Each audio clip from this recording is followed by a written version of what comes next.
Hey, good morning, everybody. Welcome to the third in our series of webinars.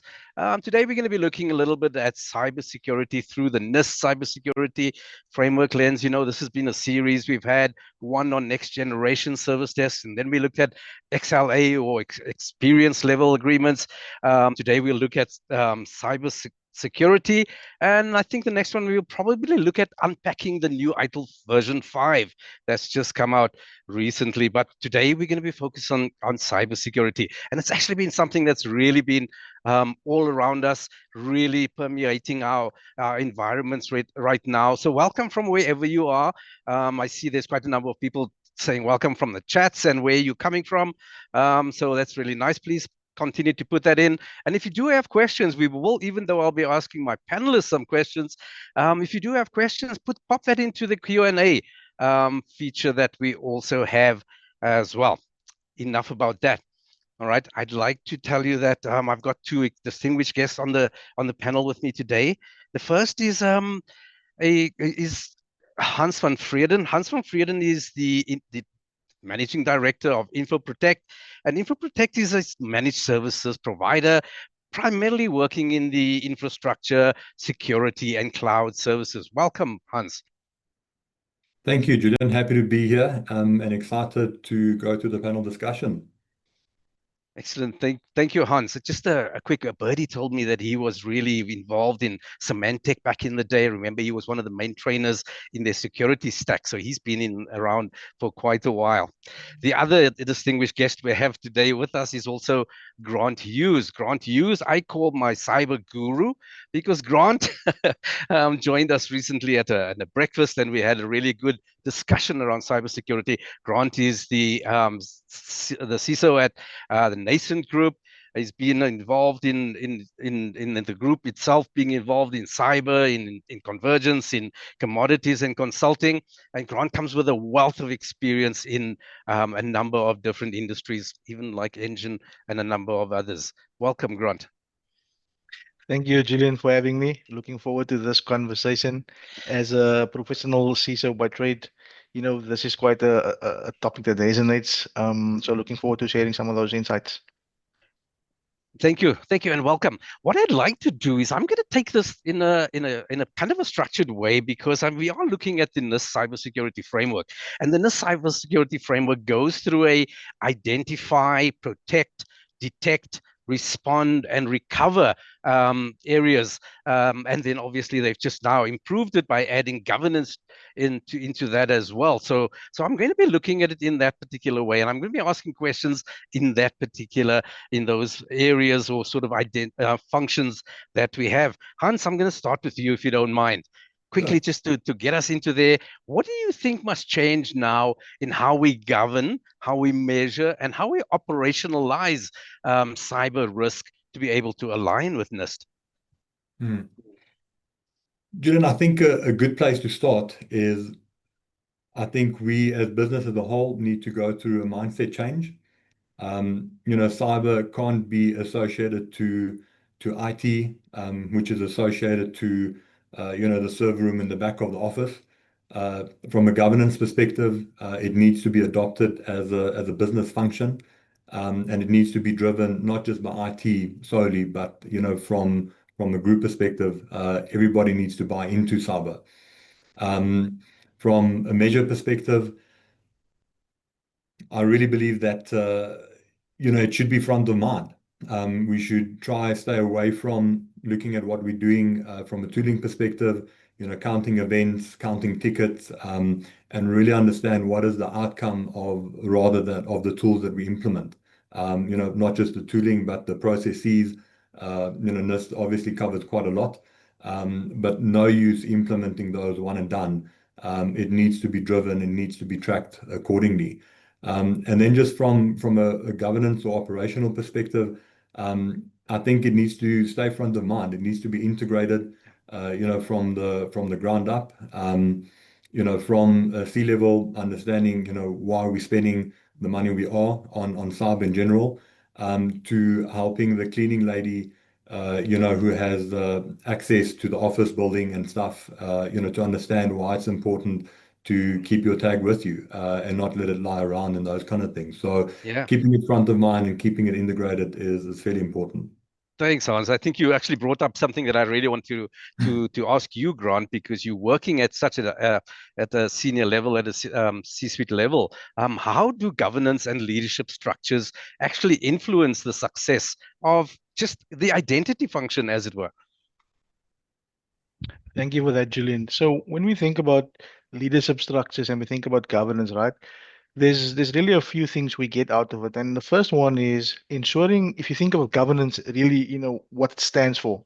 It's about ensuring that whatever the cybersecurity team or the data protection function embarks on, wherever they invest their time and their resources, it aligns to your business objectives, right?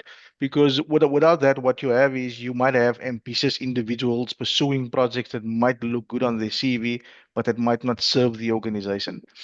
Another key thing you get from having proper governance structures and proper leadership flows in place is accountability. So what they will ensure is they will ensure that there's accountability, there's ownership. So if you look at risk, we talk about the risk appetite. What is the risk appetite? What is the risk the business is willing to accept? Leadership can define that, right? So with the right governance structures, the leadership will say, no, we have no appetite for risky business. Please invest, please ensure that we have capability. Or leadership can say, you know what, we actually find we don't mind, encountering some regulatory penalties. Let's take the foot off the pedal. But only leadership and governance structures will allow us to have those conversations. And then I think the most important thing we get at that level is we get prioritization and we get the resource allocation. Because Mm. there's a lot of things to do. There's always a lot to do. We are always limited on the resources, in terms of what we can do. And at that level, they will guide you to say, here's our appetite, here's our investment, and this is the top things we want you to focus on. And then ultimately, the output is then business aligned capability. And that's the most important thing with NIST. Cyber capabilities is all around, but business aligned cyber capabilities is the thing we're striving for. Grant, you're kind of reading my mind because you started talking about risk and you're talking about capacity, particularly. But we're living in a real world, and we know that we're always dealing with some kind of resource limitations that we have as well. So, how do we then prioritize the risk when our resources are limited? Julian, before we can prioritize the risk, it's very important that we actually understand the risk to our business, right? Now, the risk to Mhm. our business is not a hacking group in Russia. The risk to our business is unique to our business. If you are in the business of selling, merchandise online, you need to be concerned with risks and potential impact that could result in you not being able to sell online. It could Mhm. result in your customers not being able to pay, you not being able to deliver. Now, once you understand what truly matters to your organization, you then it becomes very clear. If you're selling clothes online that needs to be delivered to people, they need to pay you. Whatever can impact those core elements of your business, that's where you start. Okay. Nice. Thank you. I like that. And I like the people element about that very much. Hans, I want to ask you the next question if you don't. And I'm talking more a little bit about the protect function that we have within the NIST cybersecurity framework. And you are working in managed services in a number of different areas. What role do employees' awareness and training really play in safeguarding systems? Yeah, Julian, a big role, right? So Yeah. yeah, end user awareness training is fairly important. Just take the example, it's if we all jump on the roads, right, and nobody obeys the road rules, it's going to be chaos, right? Regardless of the infrastructure that's in place, whether it's working or not. It's just the same concept. Yeah. So user awareness training is key in keeping security front of mind. We can invest from a business perspective in all the compliance tools. We can invest in a lot of the security products that will help us implement and enforce certain processes. But it takes a user that's exploited the most, right? To click on odd-looking mail that came in, to not pay attention, and fall for a phishing or a spoofing mail.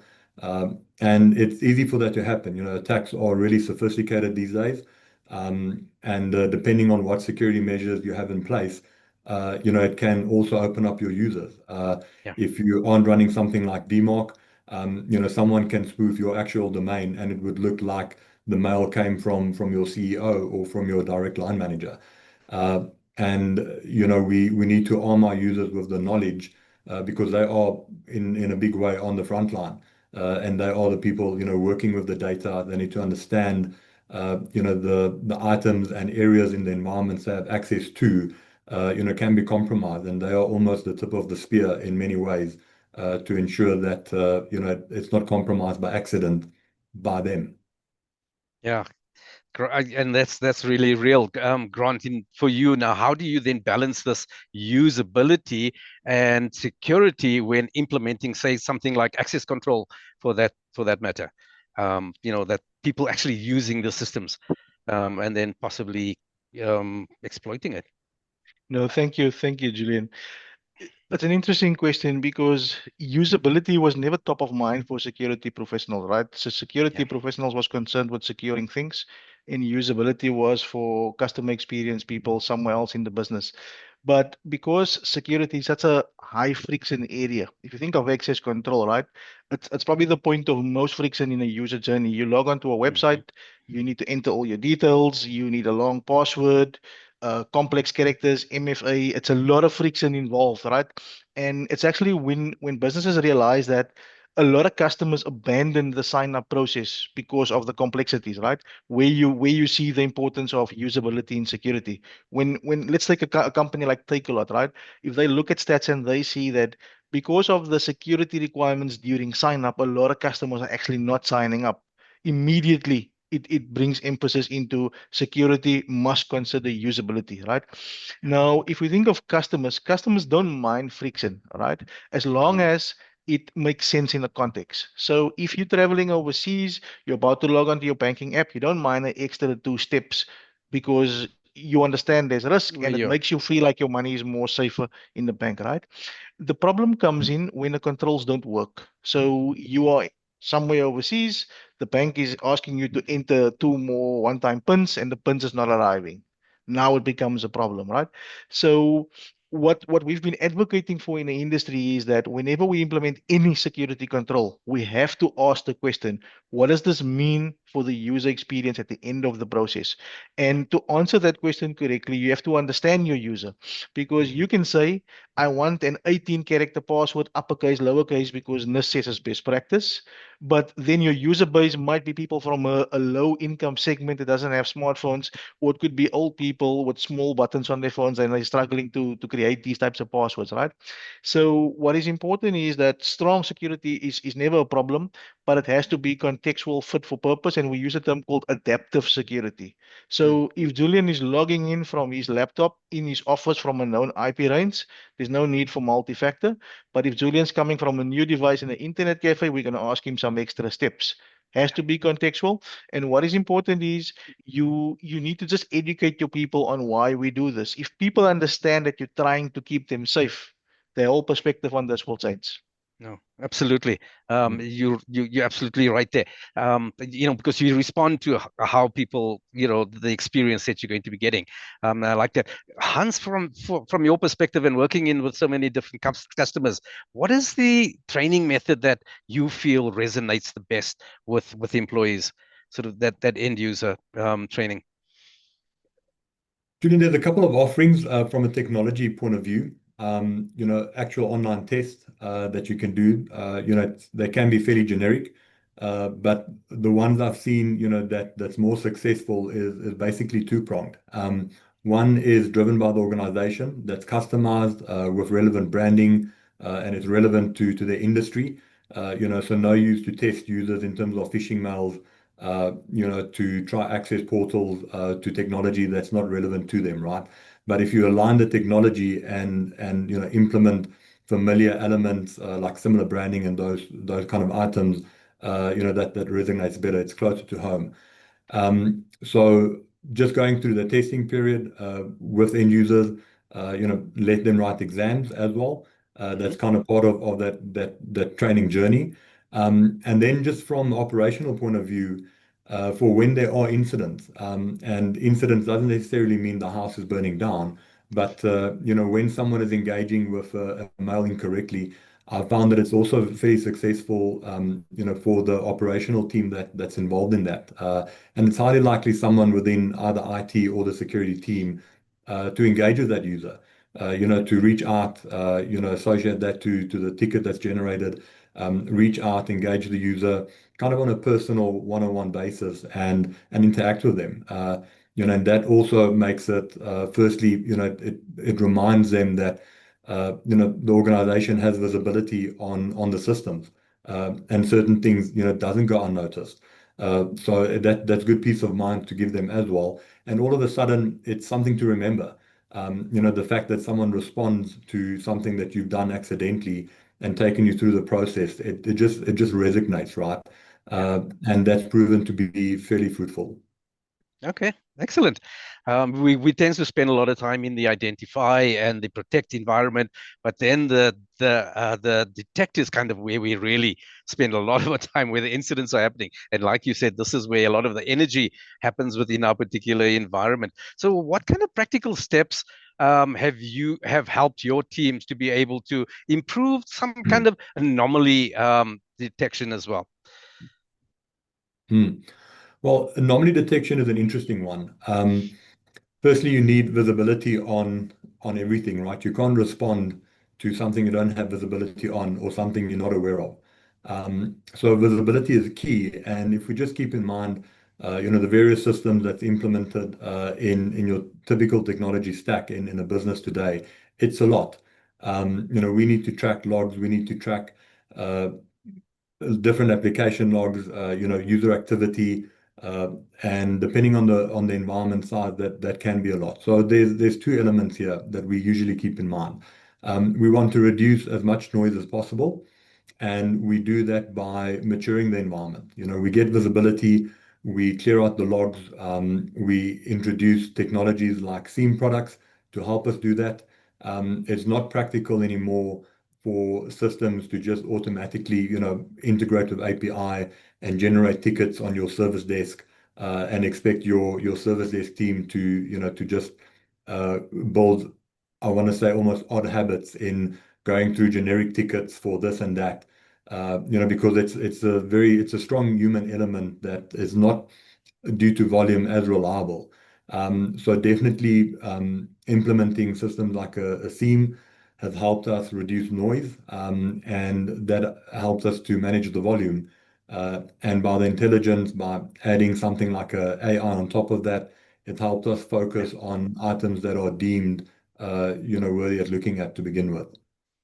So yeah, I've seen your environment very nicely. So how do you actually avoid sort of some of the alert fatigue that we have when monitoring systems as well?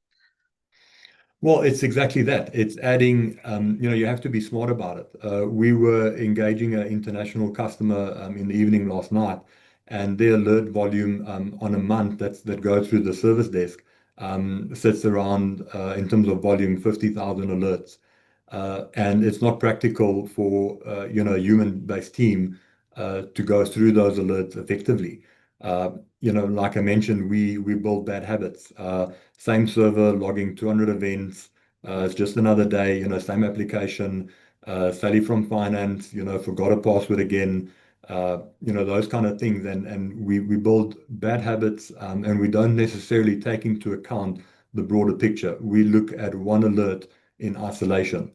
Whereas if we throw technology at it, it just has more compute capabilities, right? And it can track more data points than a single engineer can. And for that reason, adding technology makes the team much more effective. Hmm, okay, we're kind of talking numbers here, and Grant, if I can ask you a little bit, so what kind of metrics should CISOs begin to track to be able to measure detection, sorry, effectiveness?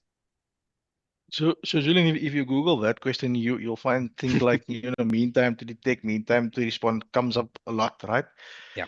So I'm gonna skip those things, and I'll maybe touch on three that's not that obvious. The first one is your signal to noise ratio. So Hans just mentioned one of his customers getting 50,000 alerts a month, right? Now I'm willing to guarantee you, that's not 50,000 actual cyber attacks per month. There's a fair amount of false positives in there, right? And that's common in most organizations. You've got security tools lighting up for various reasons. An app is misconfigured, a password expired, right? And then you've got cyber team saying we dealt with 70 billion events this month and 600 alerts. But when we look at true signals, actual attackers attacking the organization, actual people trying to steal data. If you are able to separate real signals from noise, right, that's a very valid metric because that speaks to effectiveness. The other metric that's very important is coverage. So when we talk about coverage, we mean that you've got a lot of tools, but is a tool working effectively on every endpoint you intend to cover? So you've got an endpoint protection software, you've got 5,000 endpoints. Does every single endpoint have a working version of that software deployed, right? Because oftentimes you only have 4,500 endpoints working well, reporting in, and you're looking at a beautiful picture of incomplete data. All right. So coverage is very important. All the security tools have to be effective on all the endpoints you intend to cover. And then the other one is what we call adversary centric metrics, right? So this is really where you are doing adversary tests. Adversary test is a level above a normal pen test, but for the purpose of this, let's call it a very advanced penetration test, right? Yeah. But we call it a double blind test. So you don't tell your security team that you are doing the test because you actually want to see if this were to be real, how geared are they to respond. So now you get to test your tooling and you get to test your people. Right. So for me, besides the normal stuff, it is important. Mean time to detect, respond, those things are important. But I think signal to noise is important, your coverage is important, and then making sure that if there's an actual attack, or let's say simulated adversary simulation, a purple team, a red team exercise, is your tools able to pick up those signals and is your people able to respond effectively? Okay, so of those tests, Prajan just asked the question in the chat. I seen something. What would you report upstairs to your executives? So Some of it is effectively, operational, obviously. What are the ones that you're going to take upstairs? yeah. So effectively, if you think about upstairs, right, what a board really wants to know is, are we in a position to pick up attacks quickly? Are we in a position to respond effectively, right? So when you articulate that from a tooling perspective, our state is covered. All right. It's not like we only have an alarm on the front wall and nothing at the back. So you give assurance that our tooling is deployed across the entire state. Secondly, we did purple red team simulation. So we've got skilled people trying to simulate what attackers would do, and we are able to pick them up early in the process. Or we are not able to pick them up in the last simulation. We've identified some key gaps and we managed to fix that. Right? Yeah. That's important. And then I think the signal to noise is important because you don't it's very common for cyber teams to take big numbers forward. All right, millions and billions. All right, and that's just logs. Every single device is logging a lot of information. Right, but there's no meaning in there. There's no value in saying we dealt with 80 billion events. How many was actual attacks this month? We had 4 actual people trying to attack our organization. Right, we were able to stop all 4 of them, or one managed to get in, but we were able to contain it in 2 hours. That is, for me, that is meaningful conversation, because remember also when you go upstairs, your time period is very limited. You get between 10 and 30 minutes if you're lucky to tell a story. So it's important that the story is concise. There's a saying I would say, be brief, be bold, and be gone. Yeah. Thank you. And I want to come back. I like that. That's very good. I'm going to use that if you don't mind. I want to come back to a little bit. One of the people in the group, in the chats, just talked a little bit about that usability that we talked about earlier.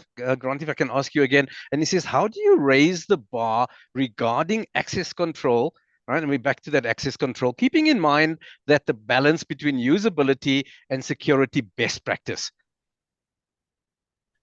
Yeah, so how do you raise the bar? Look, it's very important. It is important that security remains risk-based. All right. So if you're logging onto an application where there's no critical data, you simply don't want to spend a lot of time raising the bar there, because remember, there's always a cost to security.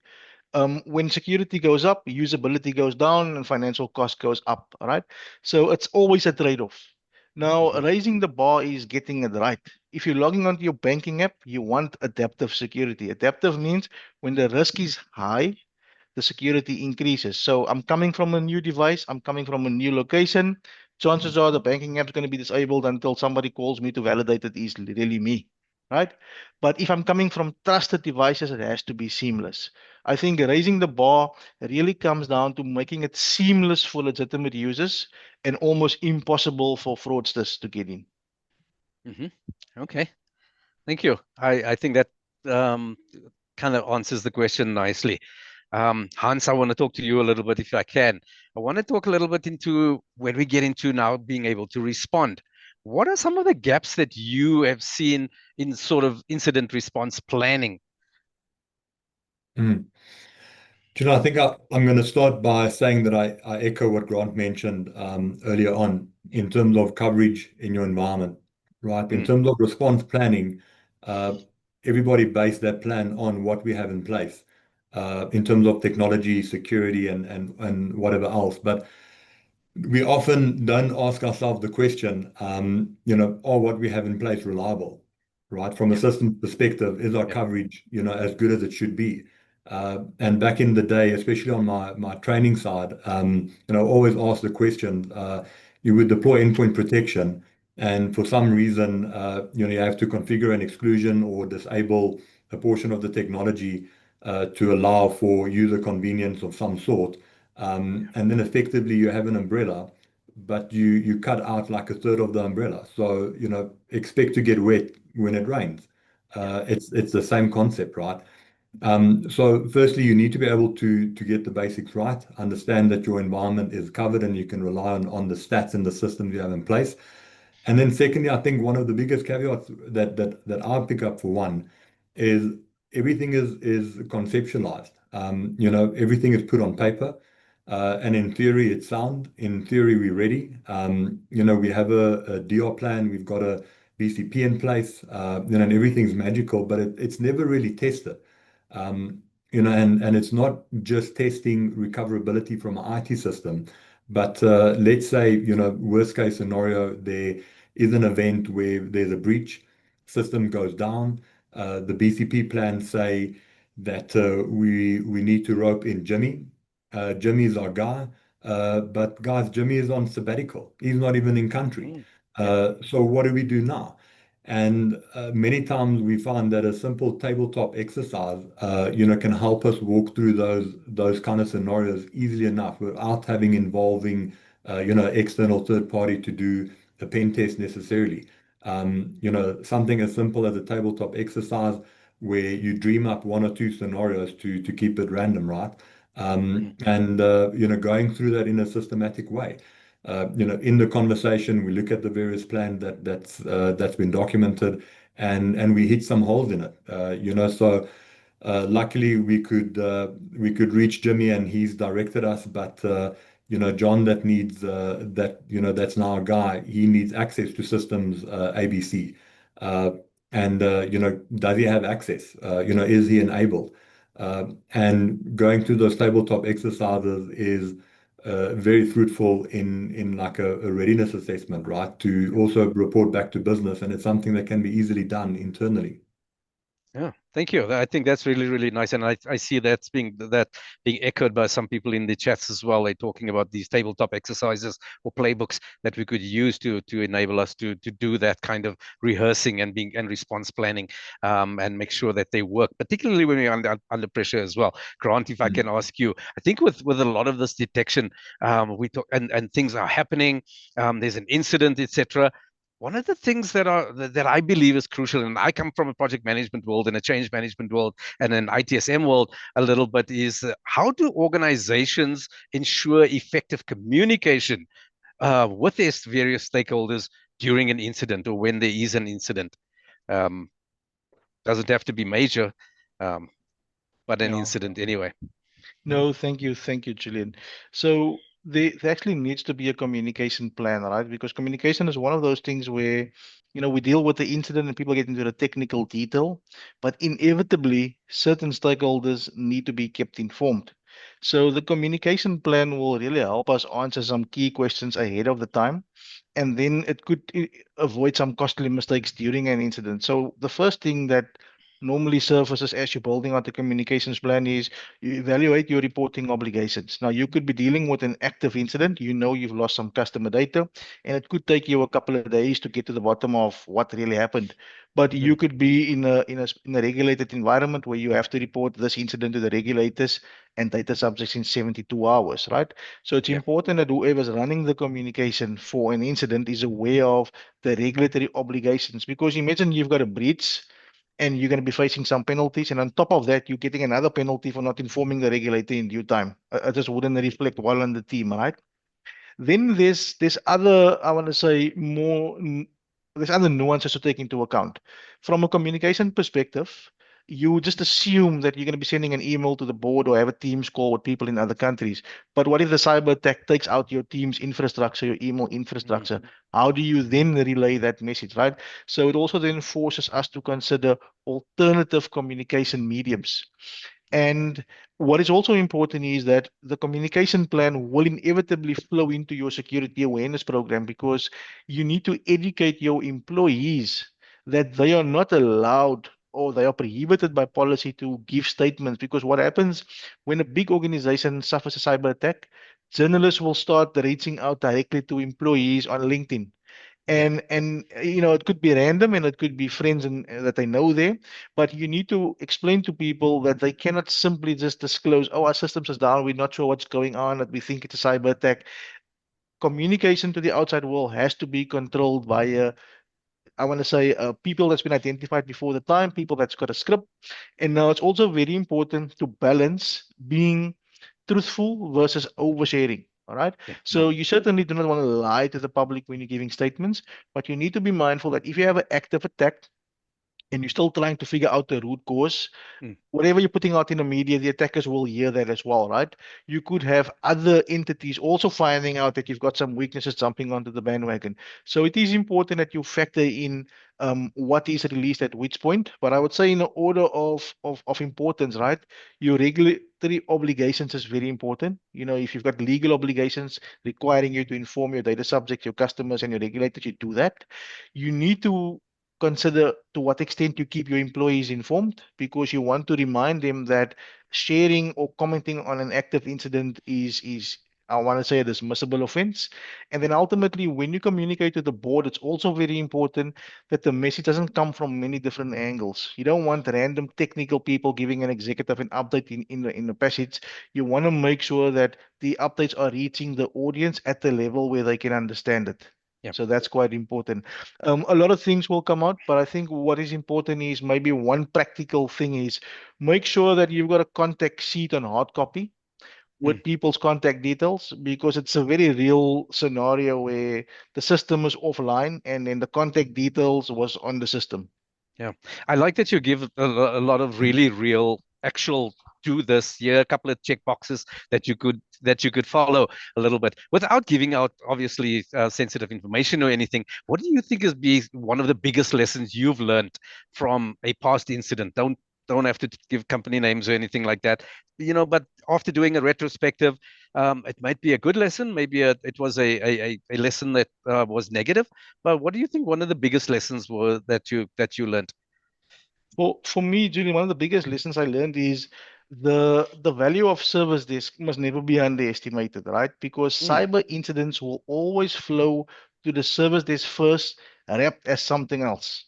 So, users will say, I can't access my files. Now, if you ask the right questions, you could easily determine the ransomware is happening, right?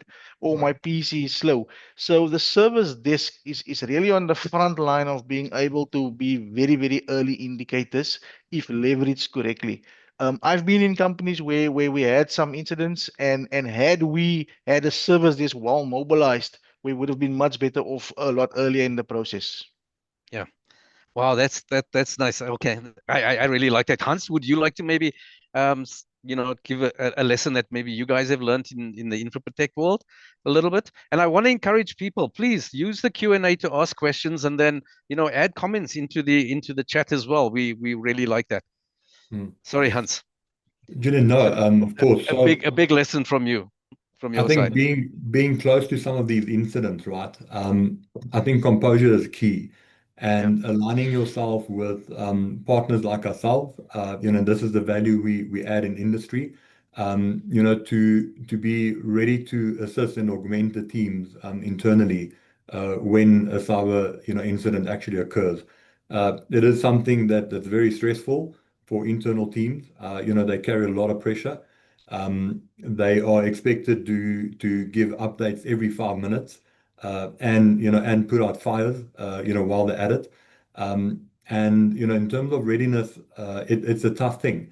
You when at the stage or when the time comes, for where something went wrong, um, you can't really be fighting business and attackers at the same time. So I kind of have a different lens, having been on either side of that Mm. conversation and witnessed it myself. We have to allow the teams that's involved to do what they need to do, while there's effective comms, like Rod mentioned, to business and to the outside world. And it's good to have a partner in place that can come in from the outside, that knows the systems, knows the environment, but brings a different composure, right, to a very stressful occasion. And that is where we've been able to add a lot of value in the past, where we're not as close to the business and the operational side of it. So we are really enabled from a consultancy point of view to get on with business without Mm. having to sit with the flak coming from business itself. Okay, thanks, Hans.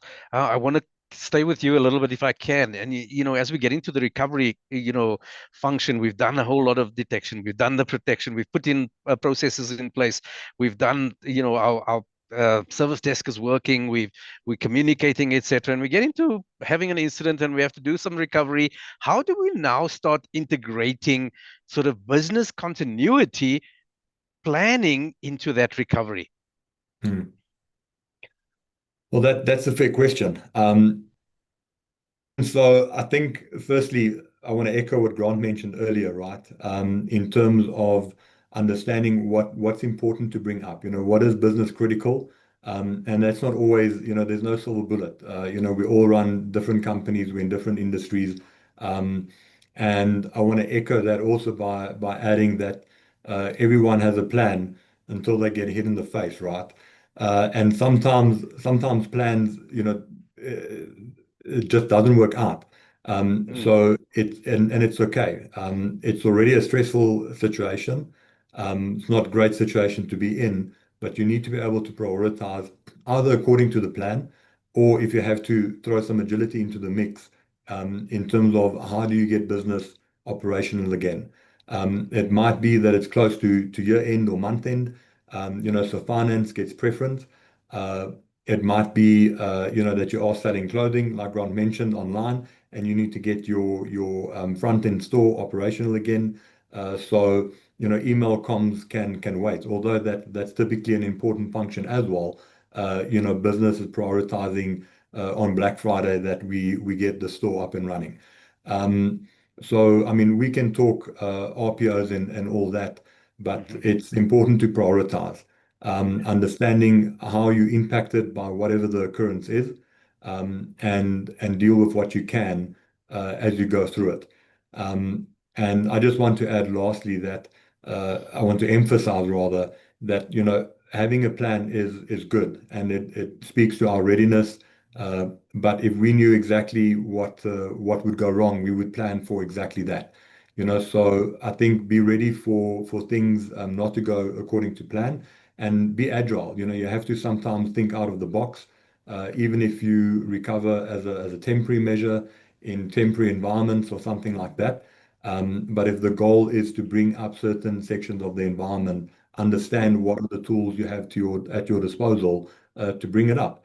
And it's a business component as well. If business needs to allocate budget to, potentially get access to infrastructure to allow the team to function, that might be the saving grace the guys needed Yeah. to resolve the problem. And then lastly, it's not just an IT function. It might be that operationally there's procedures that's required to assist finance to go through a different process to access their system, and management needs to be involved there. Business can support the technical teams according to the BCP as well. Yeah. So Grant, if I can ask you this one then, recovery is so much about restoring those systems. How do we then measure success in that recovery? Thank you, Julian. So here's actually two abbreviations we can't avoid, right? It's the RTO and RPO. So recovery time objective and the recovery point objective.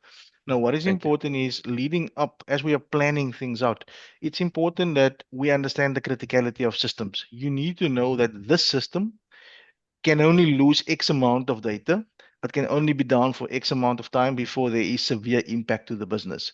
Now, a lot of companies simply don't have that in place, and that makes it very difficult because in the absence of that, what you have is people feeling the system is very important because they in that department, right? And that becomes a big problem. So effectively, you want to make sure that you understand the business impact and the criticality of systems, and you want to then recover systems in the order of importance. So how do you then measure success of your recovery? Number one, did you get the right systems up in the specified recovery and time and recovery point objectives? All right. So you restored systems in the correct sequence. The other one is the integrity of the systems. When you brought them back, was the data of sound quality and integrity, or did you have data issues afterwards? That would be another indicator. The amount of data you lost would be an indicator. So how much transactional data was lost. And Yeah. then maybe another metric that is less obvious is what did we learn from the process? All right, because we mustn't discount the learnings that come out of it. So you've done the Correct. recovery, you reflect back, you say, you know what, it didn't go that well, but I actually learned two really valuable lessons. And that can also feed to this thing being successful. Okay, thank you. I like that, and I like that you bring in the lessons learned. For me, it's a continuous process, and it's not something that happens at the end all of the time. Grant, I'm going to ask you a question that comes out of one of our listeners as well. Tamiso. Tamiso says, and specifically to you, Grant, when applying a risk-based approach within an organization, how do you determine what constitutes an acceptable level of risk? And what practical steps do you recommend for continuously bringing identified risks down to that level without over-engineering controls or impacting business agility?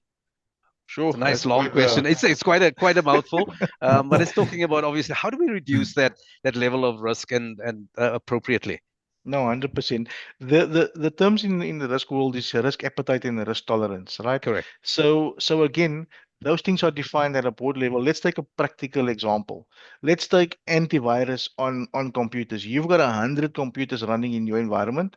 What is your risk appetite? Your risk appetite could be that, if 95 computers are running antivirus up to date, I am happy. That means if there's four that's not, you are still within the risk appetite of the organization. I'm using a very rudimentary example, right?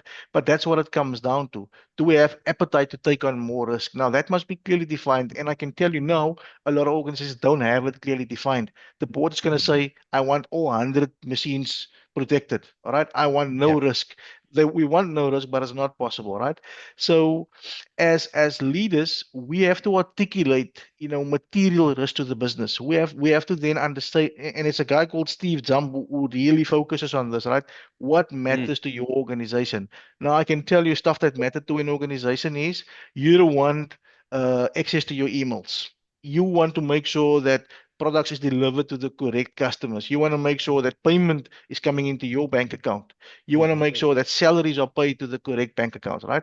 Now, when you understand what matters to your organization, all right, and you can do this by business unit, by company, you can break it down, but effectively, then it becomes very, very easy to say where are we going to focus. All right. Yeah. But it comes down to that risk tolerance conversation. Do we have the appetite? And I'll share this with you. Some organizations, for example, when PCI just started out, right? And if you were non-compliant, you could pay a fine. And companies said, you know what, for us to comply will cost us too much effort and money. We'll just pay the fine every month. And then we started seeing regulations move towards, but you can lose your license to operate. Now that's a whole different thing.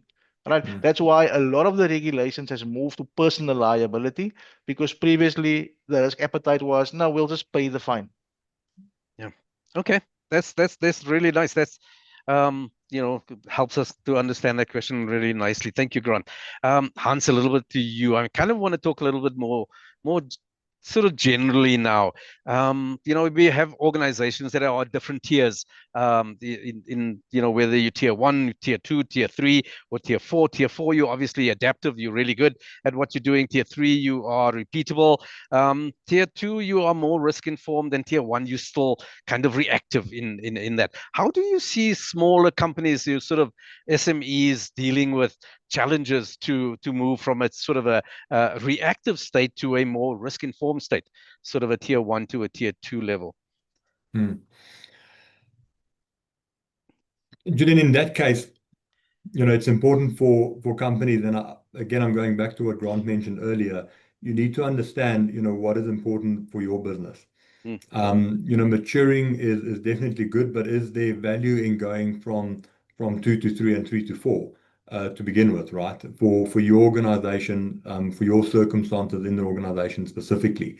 And I think in this case, we need to not let perfection be the enemy of good. For smaller enterprises, smaller teams, that doesn't necessarily have the exposure and the budget that other companies might have, it's good to start with the basics. Use the NIST CSF as a framework that it is.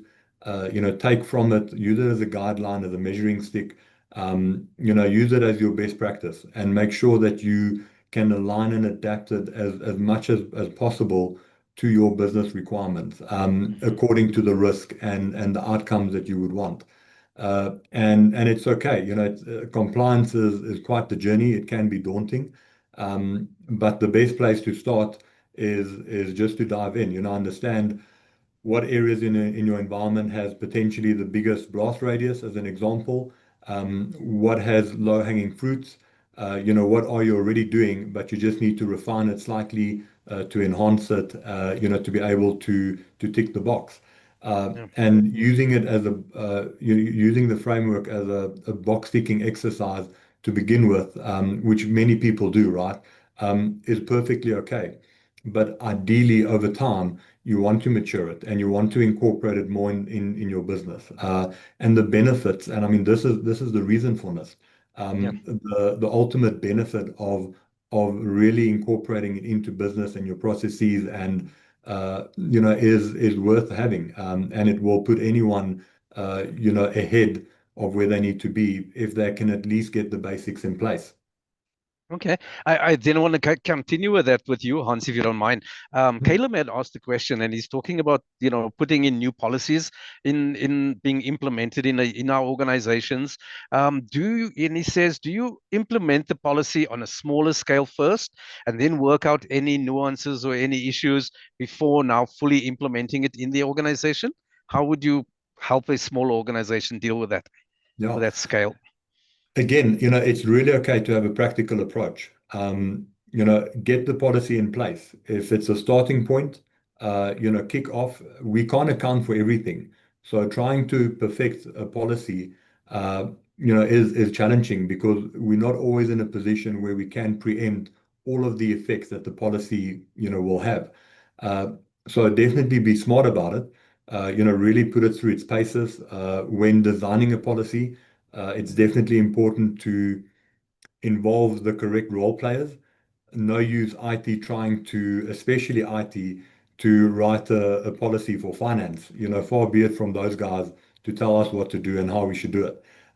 But involve the head of finance, right? Involve the FD, involve the team leads to understand, what is their team's exposure on the daily and how would a potential policy of XYZ affect it. And then explain why. A lot of the success factors and ratios are affected by people just not understanding the why. Why do we have these policies? Why is it so challenging? I need to go through two or three different apps just to log in. But if we involve the teams and the departments at some point and explain to them the fundamentals of what it is that we're trying to achieve by implementing policies X, Y, Z, then the buy-in typically is much better. And I want to say, the maturity stage comes a bit faster as well. because you have everyone's buy-in, you're able to grow those processes much easier over time. Yeah, thank you. I like that. Thank you. Grant, I want to ask you something about this maturity that we're talking about. And most of our frameworks actually, just like the NIST Cybersecurity Framework, kind of looks at these tiers.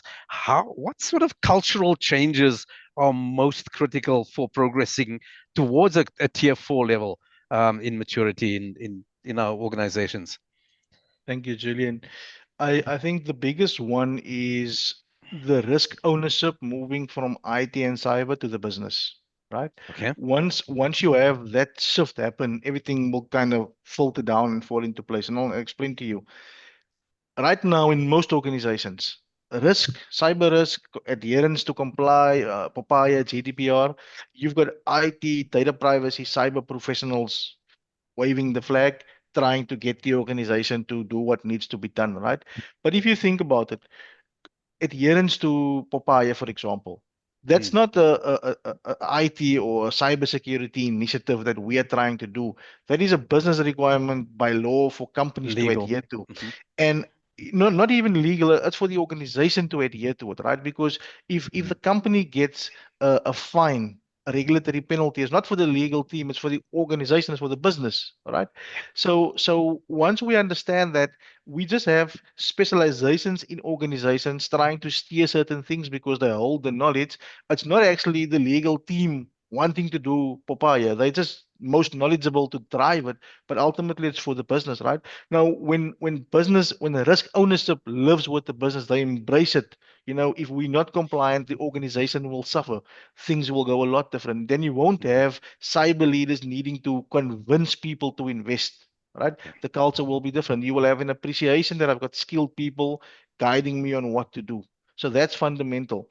Other things that kind of prevent us from making progress is a lot of silos. You have a lot of Mm, people that's territorial, they do things in isolation, there's no communication. We invest in duplicate systems, we invest in a system that doesn't integrate well in our environment. And then it comes back to bite us down the line. And I think the third one I'll mention in the interest of time is right now, a lot of cyber efforts still reactive in nature. yeah. And it's moving to a point where we become proactive. If you're looking at tier four, it's definitely you're operating in a space of being proactive. You are now Hmm. not just responding, you're anticipating Yeah.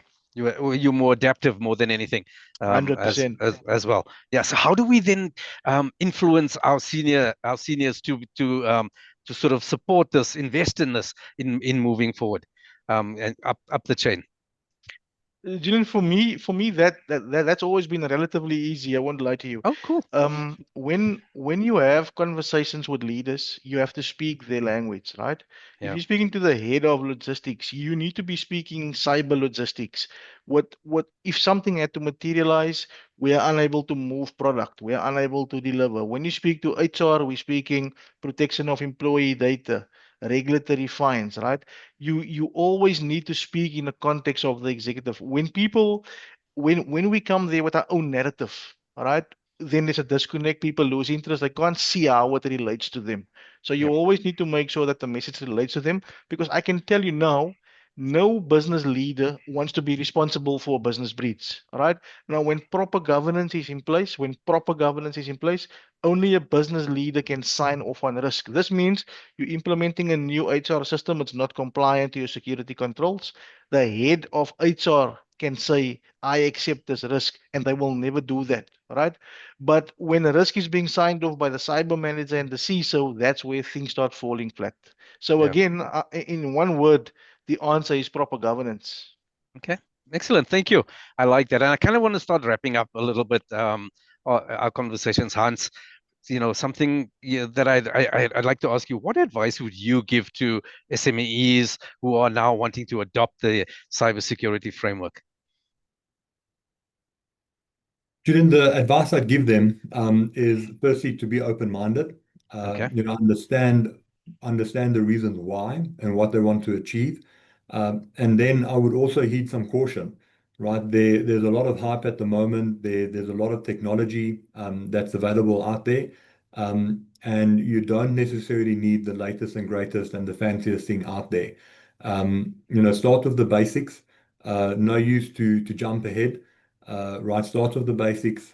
Make sure that you understand your actual business requirements. What is your exposure, and how does NIST fit into addressing, and what is the outcome that you expect? And it's, tackle it bite size. Implementing something like NIST is something that needs to be maintained over time. It can be quite daunting, like I mentioned earlier. And it's tough to look at all 106, 107 controls, and think, how are we going to manage this on the daily?